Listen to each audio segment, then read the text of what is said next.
Welcome to the panel Coloniality of Coronavirus with Ajay, Parasram, and Syed, Hussan, presented by the Canada Research Chair in Global and International Studies and the MD Media Co-op on May 6, 2020. Hello and welcome. My name is Christy Elaine, and along with Tracy Glynn and Matthew Hayes, we're organizing this event. I'm a sociologist from St. Thomas University, and I want to thank you for coming.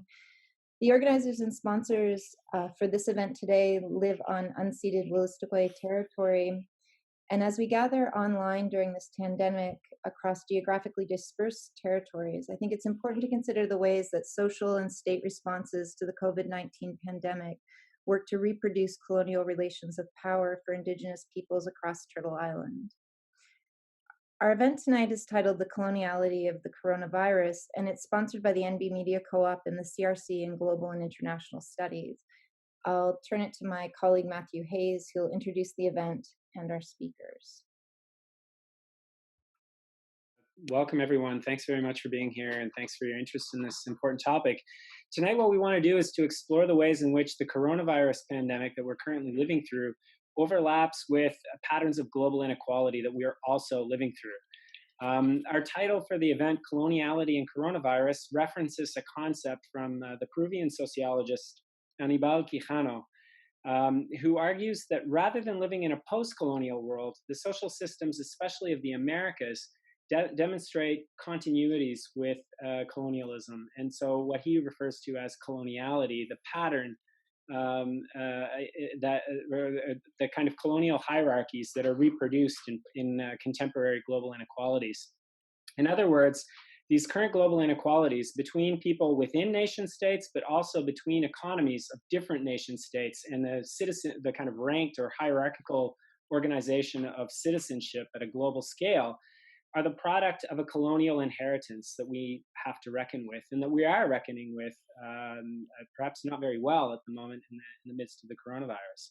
So the ability of some states to shelter their citizens from this global health and also economic crisis is the result of an unequal distribution of globally produced surpluses that have been amassed over decades and indeed centuries. And that's part of what we want to keep in the frame this evening for our conversation. Just so that everyone's aware, that we're recording the conversation. We do have two excellent speakers, and I'm really excited to hear what they have to say tonight. The first is Ajay Parasram. He teaches in the Departments of International Development Studies and History at Dalhousie University in Halifax. He's on unceded Mi'kmaq territory tonight. Ajay's research coalesces around the problem of what he calls the colonial present, or the various ways in which colonial encounters continue to structure and limit the range of what seems possible. Ajay will discuss how the coronavirus exacerbates the colonial matrix of power by way of laying bare the inhumanity of 21st century capitalism and settler colonial ethics. And then he'll be followed by Syed Hussan. Syed is the coordinator, Hussan is the coordinator of the Migrant Workers Alliance for Change and a member of the Migrant Rights Network. He's a migrant justice organizer who supports Indigenous sovereignty. He has worked with No One is Illegal, the End Immigration Detention Network, Sanctuary City Movement, and is currently involved in Free Grassy and the Remember Jan 29 campaigns. That's hashtag Remember Jan 29. So if you're looking for him on Twitter, you can find him there as well. Hussan will discuss the status of income supports and access to healthcare for migrant workers in Canada. And without further ado, we're going to start things off. Ajay, I'll turn it over to you. Thanks very much, Matt. Thanks, Tracy, Christy, and everyone at the New Brunswick Media Co-op. I'm a big fan of the work that you all do. Thanks for taking the initiative to bring us together and to make space to talk about the coloniality of COVID. So like Matt said, I'm streaming to you from Mi'kmaq territory, Chipuktuk in Mi'kmaqi, which is known in the colonial language as the city of Halifax in the province of Nova Scotia. And what I've learned since migrating here, initially in the 1980s, is that the Mi'kmaq were always here and cultivated nation-to-nation relations with many different types of creatures across the millennia, other humans being among them, but certainly not the only ones.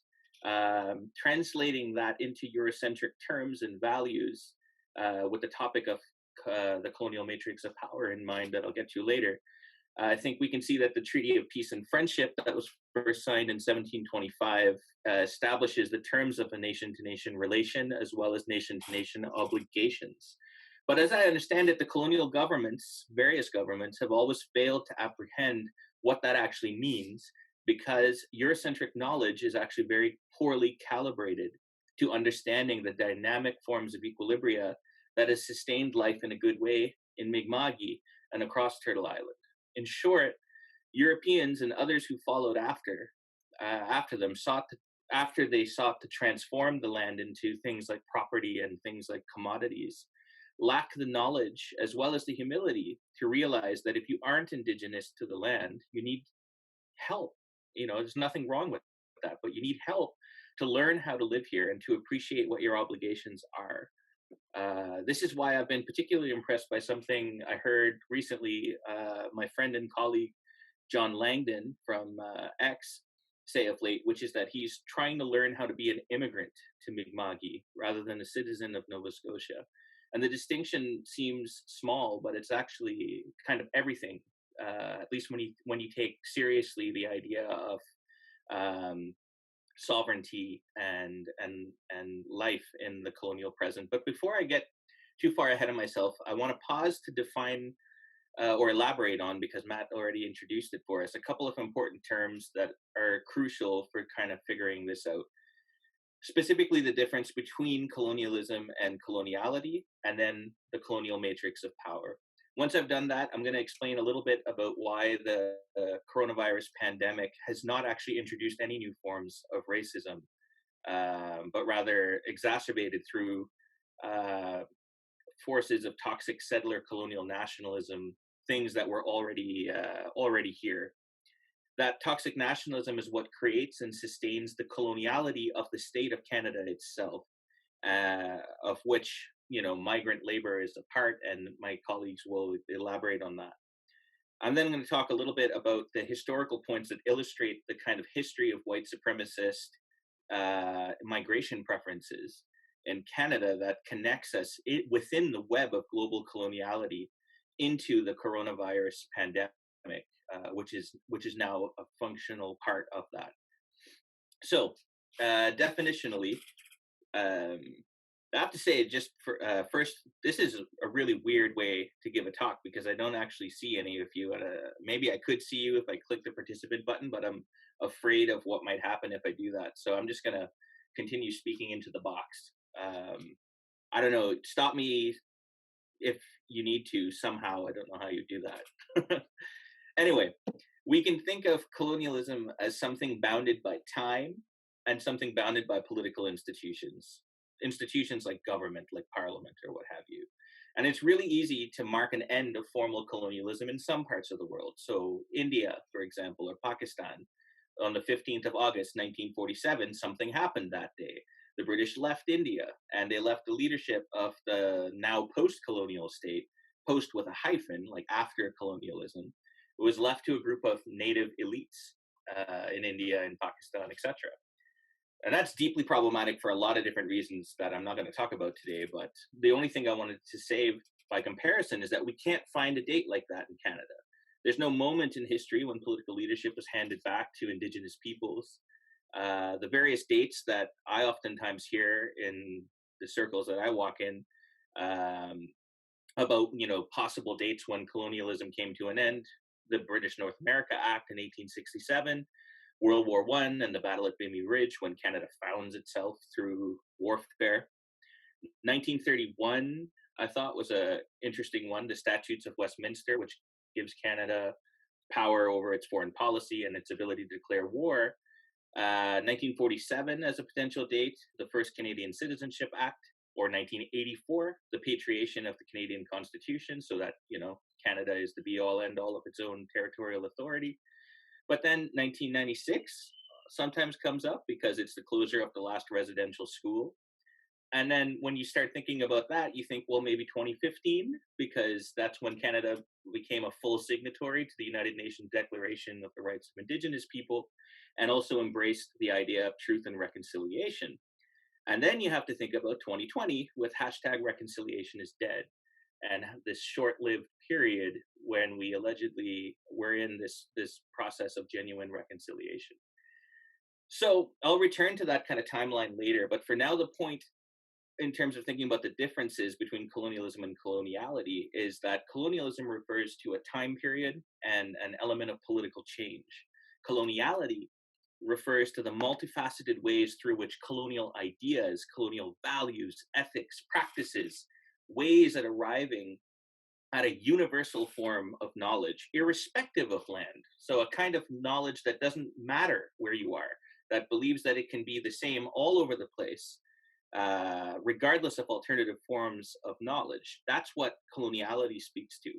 So, colonialism in much of the world, I think we can historically say, has ended. But coloniality defines our present as much as our recent past. And we're all bound up in what Annabel Quijano had named the colonial matrix of power. And as Walter Mignolo has paraphrased, it's a lot like being in the matrix. And here, I mean, Keanu Reeves' matrix, like literally there's nothing outside of the matrix. There's no sociological existence outside of the colonial matrix of power, which is comprised by webs of different forms of structural power. So I'm not talking necessarily about individual power, but structural power. Things like heteropatriarchy, things like capitalism, things like race, things like colonialism, all of which are global in nature, but they are also have regional dynamics and they are experienced in individual bodies. So they exist at the individual scale, the regional scale, and the international scale. As a way of trying to understand the big picture of how the world came together the way it has, and perhaps more importantly, how to make it otherwise, the colonial matrix of power shows how the project of European enlightenment and its idea that human civilization developed along a linear trajectory where we can kind of scientifically observe the differences between levels of civilization and levels of savagery, quote unquote, on the other hand, continues to frame and limit the capacity of moderns to think outside of the box. Excuse me. I say moderns because not everybody is limited by modernity. People who still have access to their traditional knowledge, like indigenous people all over the world, have the ability to be modern and at the same time be more than modern. Whereas those of us who don't have access to our traditional forms of knowledge don't have that capacity to exist in multiple worlds. The way we're taught the story of modernity and the story of enlightenment through our medieval institutions like universities tells a more familiar and dramatically different story. And here we hear the story of gradual improvement of scientific method, culminating in the full realization of all that the human spirit can do, and his, and always his, never hers, capacity to produce and to conquer. It's seen as a universally good thing. After all, who doesn't like penicillin? As I'm often told, didn't India benefit from European railways? In thinking about the glory of European modernity and enlightenment as being this great leap forward, what we do is actually render invisible how all of these accomplishments come in relation to extreme political violence, served to people who were deemed by the powers that be to be less civilized. This begins not in the 18th and 19th century with the rise of industrial capitalism that we're familiar with, but rather in the 15th and 16th centuries with the clash of religion and the musings of Portuguese and Spanish empires about the very humanity of indigenous peoples who were found by Christopher Columbus, lost and desperate, off their shores in 1492. Eurocentric beliefs that only they could possess knowledge that is universal across all places gave rise to over the centuries to laws or things that were treated as laws about gender, laws about patriarchy, that there are only two genders and that man, as a reflection of God, must rule over women who are derived, of course, from the rib of man, if you follow the book of Genesis. And you'd better follow the book of Genesis, because if you don't follow it, then you're not really human, and we can enslave or kill you without concern. This is how things happen, and I'm not trying to be, flippant about it. It's really only through the forces of ahistorical nationalism and patriotism that we can conceive of a hard break from that historical experience into the present. History doesn't operate through just, things were really bad here and now miraculously everything gets really good here. We're all familiar with stories of biological warfare, including the deliberate spread of smallpox traded in blankets and the apocalyptic decline of indigenous populations following contact with European germs from the 15th century on. We thus can't separate the rise of European power and of global capitalism as part of that from the slave plantations that created the economic fuel for the Industrial Revolution and our current climate pandemic as well. All of these things are interwoven in the colonial matrix of power, but more on that later. So for those who are positioned at the intersection of different forms of oppression, such as colonialism, such as race, such as gender, among many others, the period since the so-called Enlightenment has actually been much more apocalyptic than it has been progressive, despite the advent of things like penicillin and rocket ships, which probably most people can get behind. So what does all of this have to do with COVID-19? With, it might seem like a bit of a disjuncture. So I want to draw your attention back to the militant hyper-nationalist language that's been used all over the world to describe a virus. A virus. The virus as invasive. The virus as a killer. We are all in this together as we battle the virus. The war metaphors are everywhere, including from who spoke at length about this on The Current a few weeks ago. The thing is, when we take stock of the colonial matrix of power, I think it's quite evident that we are not now, nor have we ever been in this together, at least not on any kind of equal terms. Coronavirus became a pandemic because the vectors of global capitalism, that's why, that's how it spreads. One part of the colonial matrix of power is the capitalist system. So people have been calling for the end of wet markets in China, and they've been calling to name the coronavirus the Wuhan virus because it is easier to personify a virus, to pretend that it has human agency and desire, and to make it into a Chinese spy than to simply name the system of global capitalism that is responsible for the pandemic in the first place. This should just be simple cause and effect. It's not just a transportation route, mind you, these vectors of global capitalism, but also the idea, underscoring it, that capitalism is not able to be paused and certainly is not able to be stopped.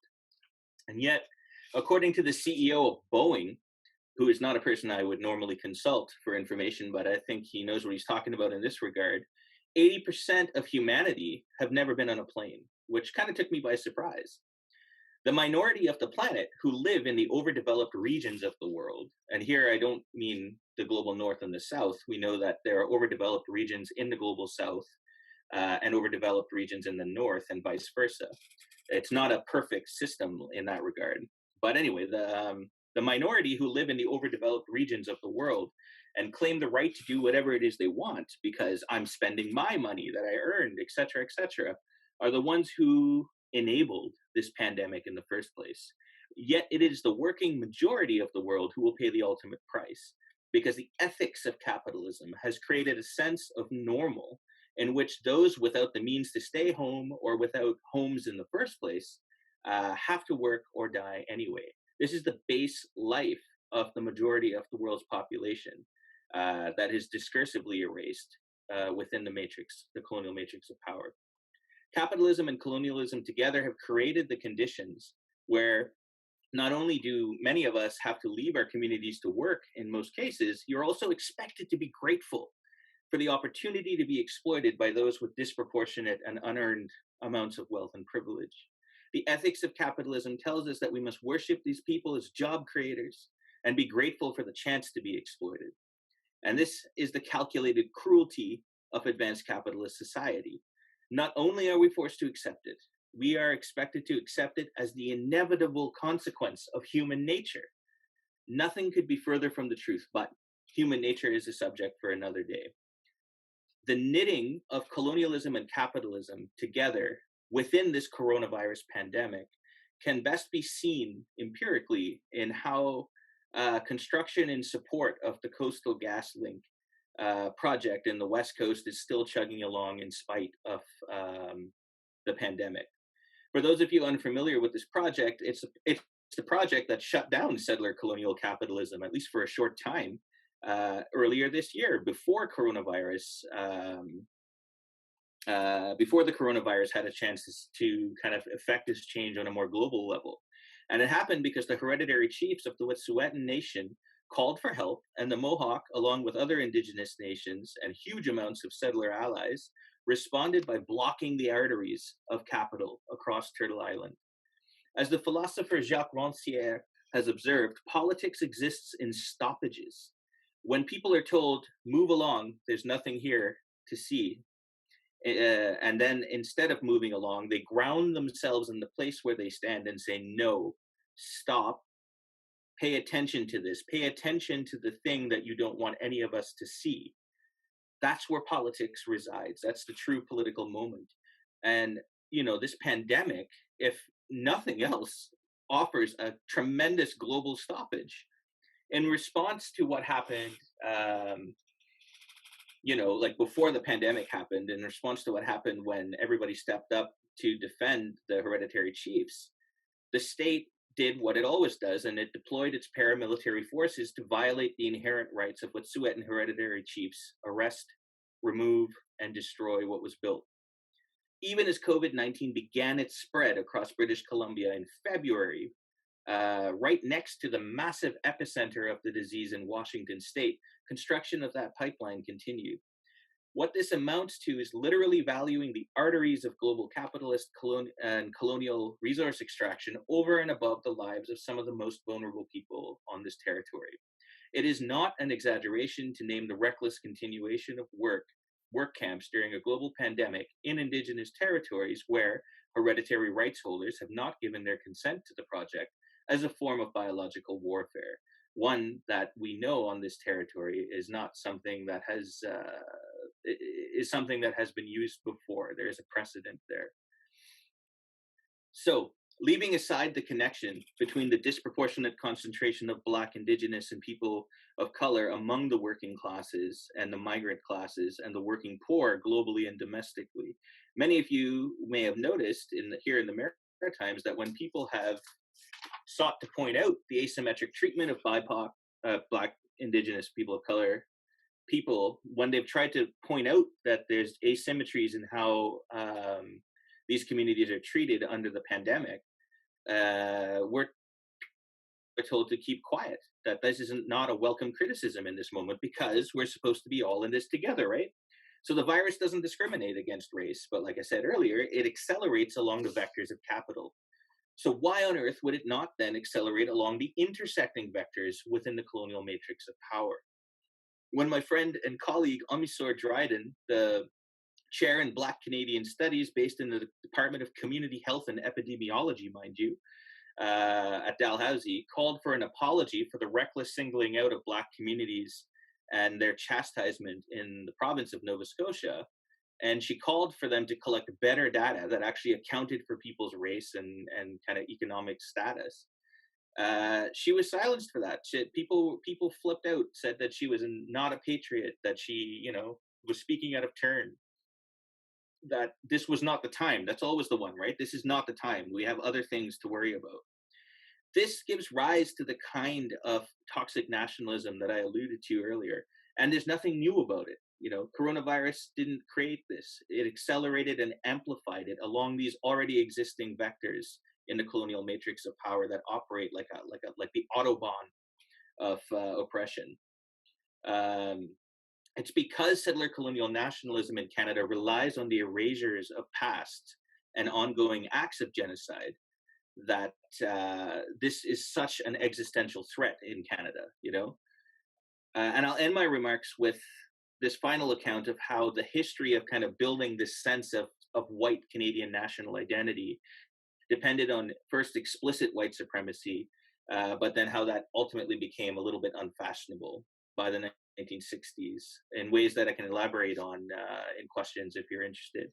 So Canada had explicit policies in the lead up to the country about immigration that demanded that migrants be white. and ideally British and ideally Christian. There's a wish list. Though in the past, like the present, the jobs that this demographic didn't want to do meant that Canada would allow on a temporary basis the arrival of migrant laborers. And it was perhaps an irony lost on the racists of the time that people in the West Coast in particular would travel along the railroad laid primarily by Chinese laborers to attend anti-Asian rallies in Vancouver in the 19th and 20th centuries. The story of the Chinese head taxes, which began in 1885, and sought to take every step possible to up to and including a ban on Chinese people between 1923 and 1947, is a little bit more familiar. I don't know if there's a heritage moment about it. I'm sure they're working on a heritage moment.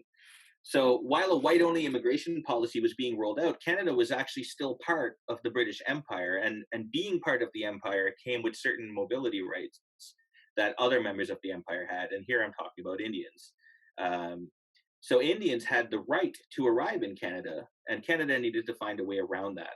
So they did what Canada has become quite good at, and they created a piece of legislation called the Continuous Journey Regulation in 1908, which said that you had to arrive in Canada on a single journey, a feat that was very possible if you're coming from England and maybe France, but something that would have been technologically impossible if you were coming from India, for example. And this gave rise to the story of the Komagata Maru, which was a boat that was carrying a couple hundred Indian migrants that was stopped off the coast of Vancouver in the early 20th century. So the reason I bring it up is that scholars working on this subject have pointed out that the Continuous Journey Regulation had a legacy that extends all the way into the contemporary existing refugee and immigration law that states that asylum seekers need to seek asylum in the first country that they encounter, which is yet another tactic, a 21st century era tactic, to prevent people from claiming asylum in Canada. And I'll end by sharing one insight that I learned while attending a community meeting amongst South Asians and Coast Salish communities in Vancouver nearly a decade ago, but it's one that stuck with me. The topic that day was, why is it that Indigenous people and South Asians haven't found more opportunities to work together in solidarity over the preceding 100 years? And in it, I learned that actually there were lots of instances that they just weren't written about. And the one that stayed with me the most was that when the Komagata Maru was tied up for months off the coast of Vancouver as a tactic to force the ship to leave on its own accord, Indigenous people traveled by canoe out to the Komagata Maru to provide the hundreds of people on board with the much needed resources that they needed to survive. And it's funny, it's one of these things, it never occurred to me, like, where was everybody getting their food and water from? If the policy was to not offer the food and water in hopes that people would leave. So the speakers who were present that day, the elders who were present that day, spoke of an understanding of reciprocity and kindness as innate to the land that they grew up on. They didn't talk about exploitation. They didn't talk about fear mongering. They didn't talk about foreigners coming. They spoke from a position that was entangled in the colonial matrix of power, but with knowledge that was rooted in their land and generosity that could be extended to foreigners, solidarity that could be extended to foreigners, not generosity. And now that is a different ethic of nationalism. I talked earlier about the ethic of settler colonial nationalism and the ethic of capitalism itself. These are altogether different ethics. And this ethic of nationalism, as opposed to a kind of predatory settler colonial nationalism that the Canadian state resides on, offers us one potential decolonial option that we could pursue as we claw our way out of the coronavirus pandemic. I'm just going to leave it there, and we can pick up on anything that you find interesting later. Thank you. Thanks very much, Ajay. We'll turn it over to Hussan. Hi, everyone. Thank you so much for having me. I'm just going to share a screen in a brief presentation with you. So let's just find it here. Okay. So I want to begin, of course, by acknowledging that we are on Indigenous territories. In my case, I'm in Toronto. It's the traditional territory of many nations, including the Mississaugas of the Credit, the Anishinaabe, the Chippewa, the Haudenosaunee and the Wendat. Now, many of us have been part of discussions now where these land recognition has become kind of part and parcel of initiating a conversation. I think for us as an organization that's made up of migrants, the work is specifically how do we organize migrant farm workers, migrant care workers, and documented people, international students, to understand themselves to be in alliance with indigenous struggles for self-determination. And that when we're talking about rights or laws or policies, that we're not doing so with the intention of trying to get people simply access within the settler colony. So how do you fight for access to minimum wages or healthcare or housing? The material things that people need just to be able to survive when they are all being governed by a settler colonial project. And this is not a theoretical question, this is a daily organizing question. And that's kind of what I want to layer into the conversation as I speak, both in terms of the broader context, but also what we're seeing right now in our work with COVID. So we want to understand that we're experiencing a global crisis of inequality, and that, as Ajay, was speaking about in terms of underdevelopment and overdevelopment, we are seeing that at this moment in the world right now, there are only 2,153 people that have more money than the bottom half of our society. That means 2,000 people, which is not a lot of people. That's people you can fit, in a very small neighborhood and deal with accordingly, have these many resources. So when I'm talking about a billion, I think we've gotten used to these numbers and they've stopped making sense to us. So this is a way to think about $1 billion. $1 million, 1 million seconds of time. So 1 million seconds of time is 11 and a half days. 1 billion seconds of time is 31 and a half years. That is the difference that we're talking about. It is not a small step from your potentially, people in Toronto are living in homes that are suddenly worth $1 million, but it's like $1 billion is just a letter away. It's not. It's very far away. And similarly, there are 3 people in Canada who have more wealth in the bottom third of the society, right? And when you're talking about being on the East Coast, you have to remember the Irvings. You have to remember all of these extremely, incredibly strong, powerful, rich, feudal, oligarchs who are running our society and our community. And that really encompasses everything else we're speaking about. And of course, while we are in a moment where there is a global discrepancy between these struggles. I mean, I use the climate crisis as an example because it is a moment when we've all, this is the last time we heard about something when we were all in it together, right? Like COVID affects all of us, climate crisis affects all of us. So this graphic shows you very clearly that the country is more likely to survive climate change, or the most at risk, least at risk, and you can just see this color combinations.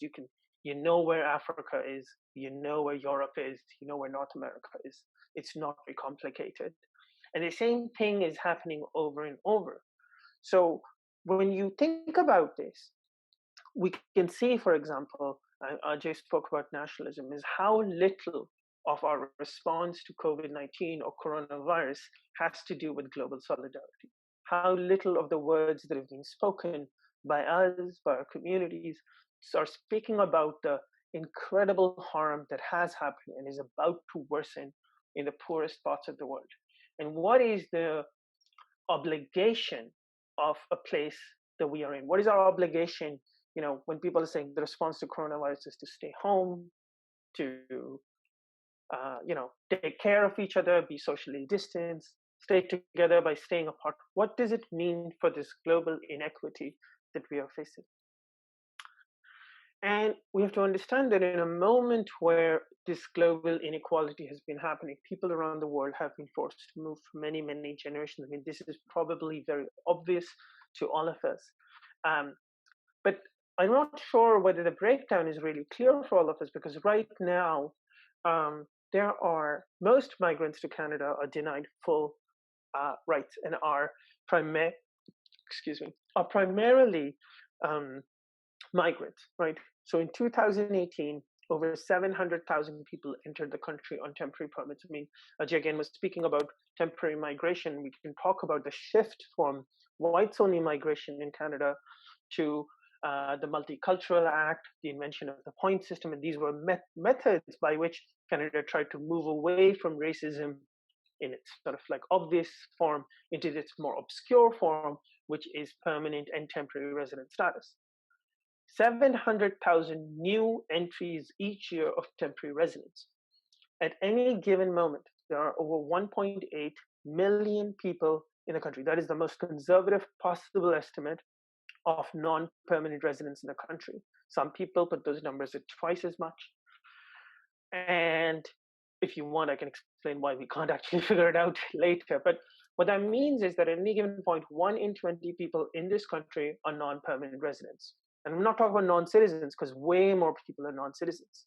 You would think that if the 20th of the population had a particular shared concern, was being excluded from your basic rights and protections, it would be more of a story. It isn't. It isn't, because we are living in a society that obscures and obfuscates its most basic facts. The most basic facts being the rich are too fucking rich, and too many of us don't have citizenship, among other issues. So at this moment, what we're seeing is that migrant workers are suddenly being remembered and understood as essential, right? So you have seen employers across the country, particularly now, I understand in New Brunswick, as the border has been closed to workers, farm workers suddenly waking up to the reality that it's not possible for them to grow food without this labor that comes from abroad for short periods of time. And it's fascinating that at the same time, we are talking about these people as seasonal, as migrants. There are migrant farm workers who've been coming to the country for at least 53 years. 53 years. We have members who've been in the country for 20 to 30 years. That means they've spent the vast majority of their lives living here, working here, but don't have even the most basic rights and protections.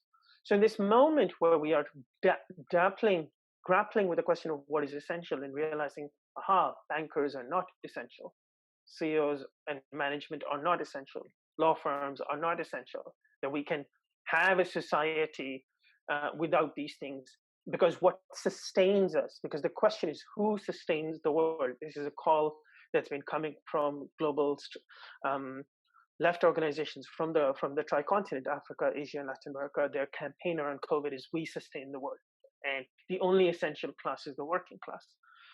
And the question around farm workers, you can see people saying they are essential, but they're essential to what? Are we essential to the survival of Canadians? And who are we essential? You know, it's like Amazon workers are essential to what? And that's not remembered. It's like grocery stores are essential.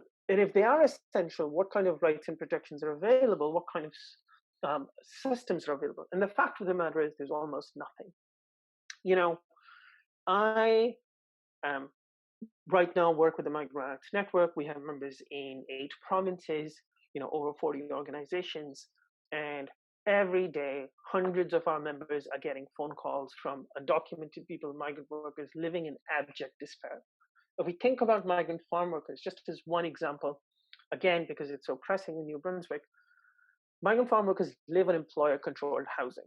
This housing is disgusting, it's despicable. It is not physically possible for people to remain 2 meters apart in these homes, which is why so much of the debate and the discussion around migrant farm worker housing is that the federal government simply cannot mandate the people stay apart to be able to do the most basic things.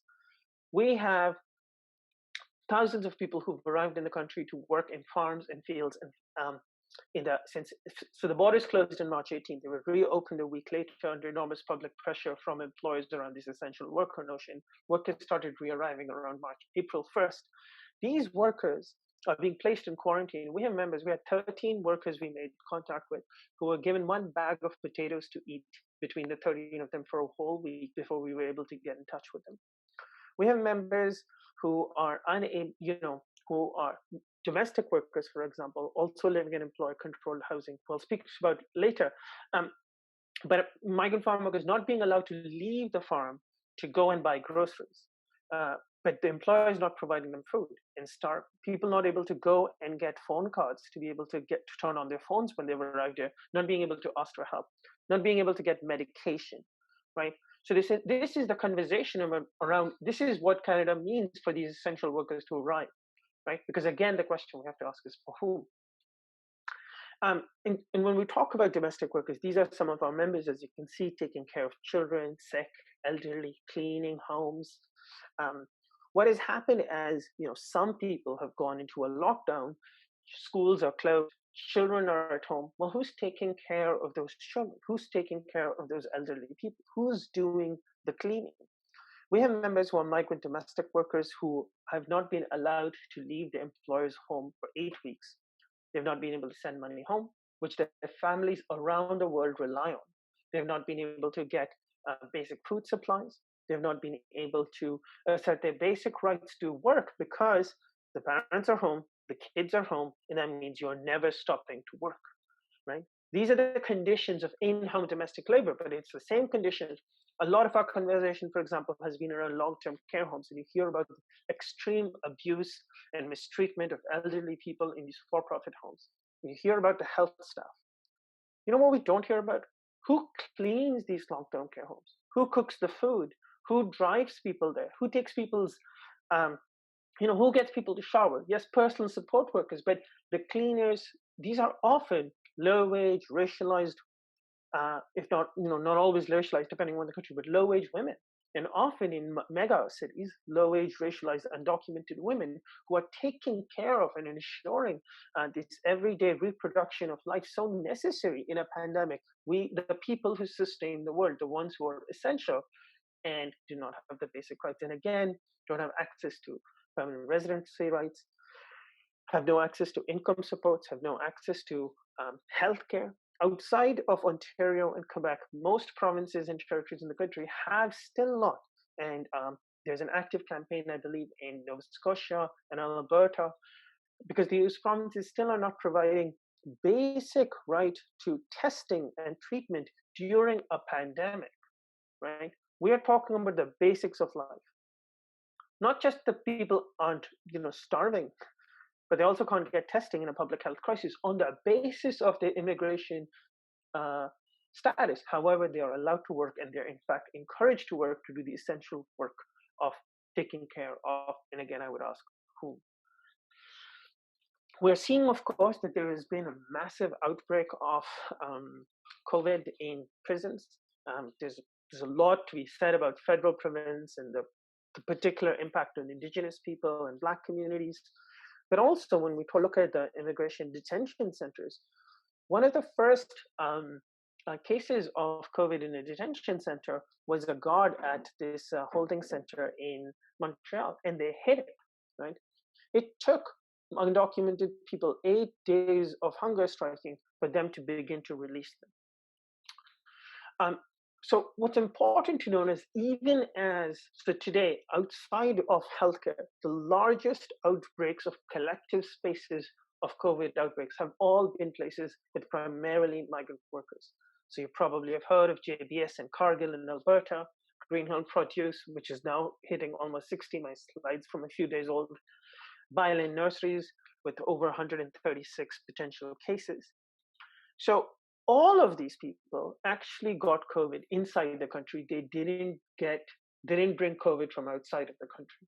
This is particularly important, noting the reason that New Brunswick is using to close its borders to migrant workers, because we are framed as carriers of this disease, while at the same time is essential to the continuation of life in a moment when our communities are being impacted.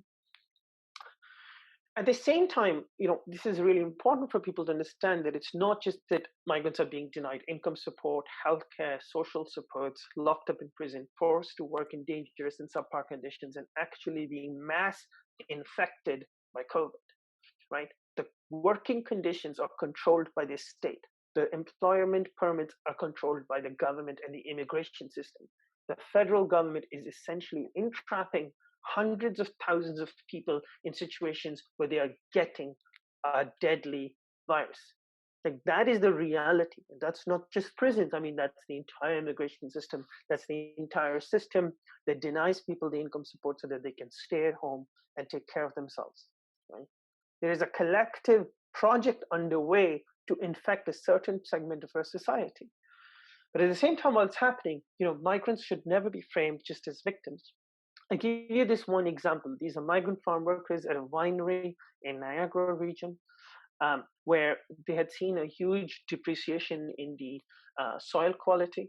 And these workers actually were like, oh, we have a way of dealing with this in Jamaica where you do biochar, which is essentially to take the clippings of wines and burn them and use them to increase crop productivity. These men are still considered seasonal, right? This thing that's being copied and emulated across the country is still being framed as a victory, So it's like, who are the climate warriors? Who are the people who can actually grow your food? And I also put this here because there's this conception, we were speaking about this earlier, where in New Brunswick, they're saying, just go, everyone, if any unemployed person can go and work in the farms, even the premier will go and do it or whatever. This is not unskilled labor. This isn't labor that is not built with an enormous amount of expertise. This is internationally experience that's been brought into the country, and people are being forced to do this work without any credit or support. So what are we doing about it? As a national organization with members across the country, we've identified these 5 key priorities. The first one is healthcare for all. I already spoke about it. Nova Scotia, Alberta, now there's a federal letter calling for healthcare. I mean, hard to know what could be more obvious in a public health pandemic, but here we are.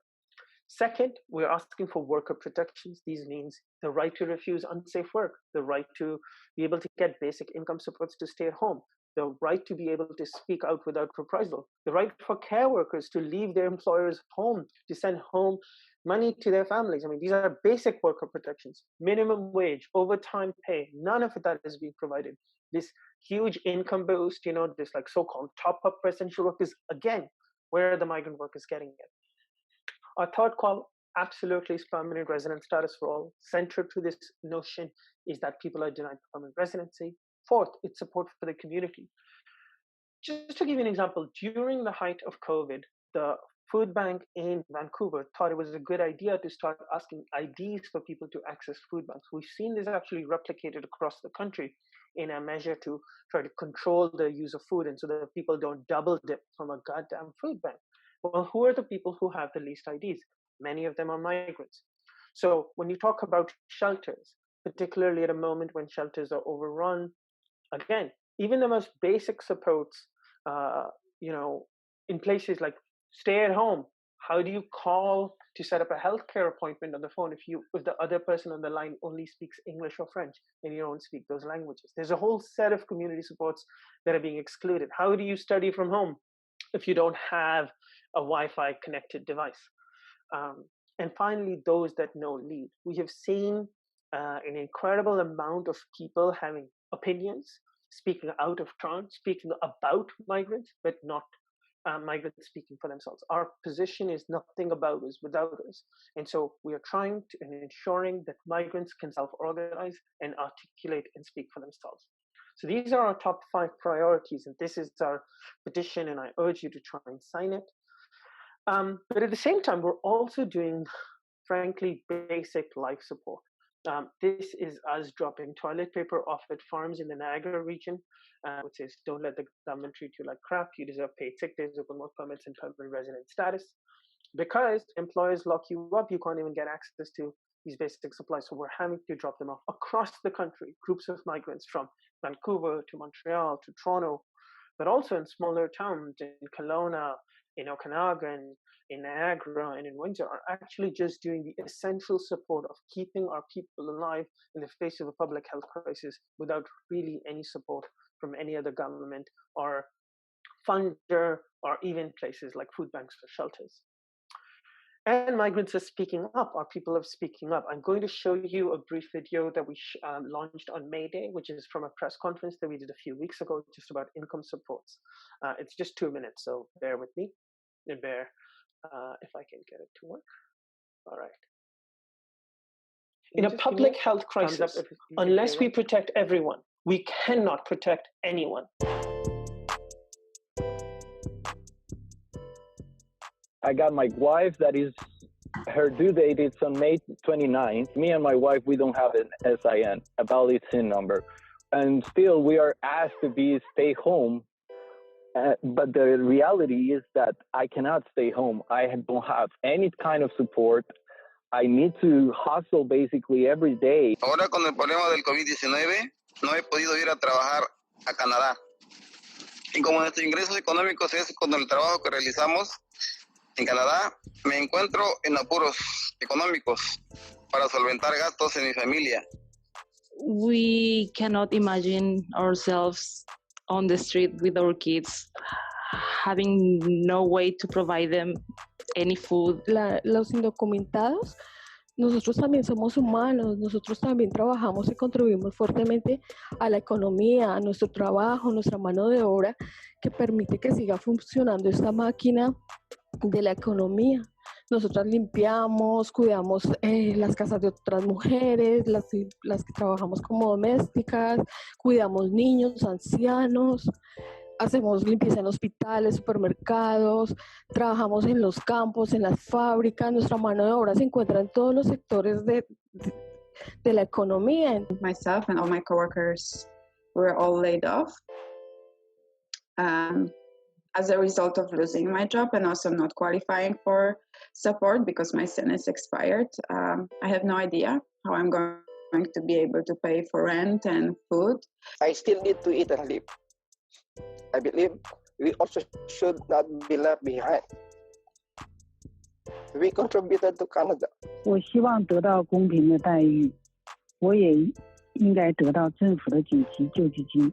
All migrants in Canada must have income support. It's really hard for me to believe that migrants like myself and all migrants cannot get support because of a formality like expired social insurance number. I'm ready to work and ready to do what it takes to be a resident here. That I also include fighting for my rights as a worker, regardless of my status. It is absolutely urgent that the government immediately extend income support to all workers who have been affected by COVID-19, regardless of their immigration status.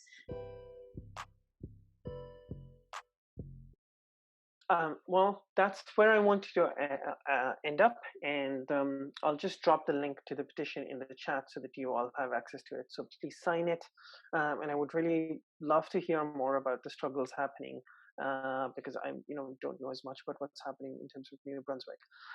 So that's all from me. Thank you. Thanks very much, Hussan. This video was published by the nbmediacoop.org in New Brunswick, Canada.